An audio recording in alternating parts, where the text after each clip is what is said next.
Nisalella avulning nyang pakte apal kik sak dai tui te bang za in nelom zai on mual tunga harmon dai tui chimbang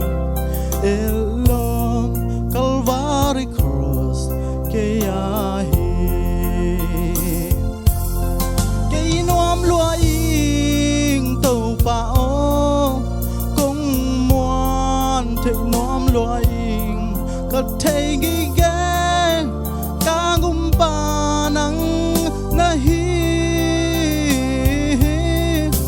bang za ta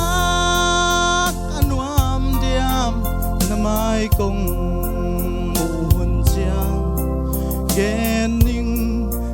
gen ning sa ning hi thu mama Zion mual tunga harmon dai tui chimbang elom Calvary cross ke ahi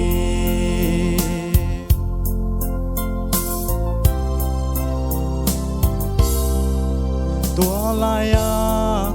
hong luang kamong ay dam na si gen siam leng mo su siam leng mo hi thu mama mi ten sim mo in chil phi go ma leu ke ya elom cross pa hilai la ke inuam lua ing tàu pa o kong muan thei nuam lua ing kat thei gi gen ka gum pa nang na hi bang za ta ka nuam diam na mai kong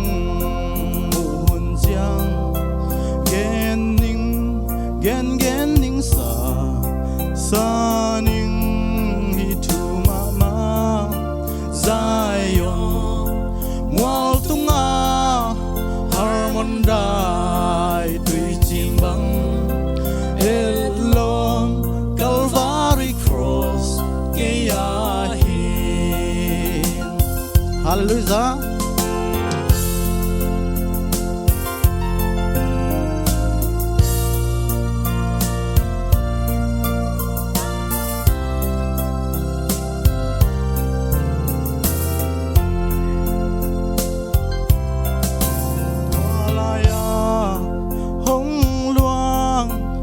Mong ay dam na si gen siam leng mo su siam leng mo hi thu mama mi ten sim mo in chil phi go ma leu ge ya elom cross pa hilai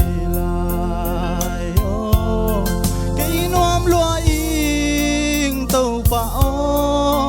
kong muan thei nom lua ing ka thei gi gen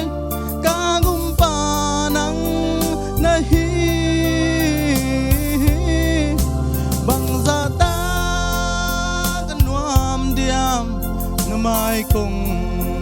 hun chiang gen ning sa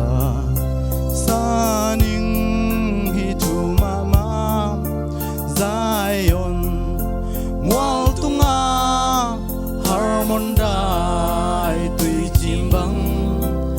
elom Calvary cross ke ahi elom Calvary cross ke ahi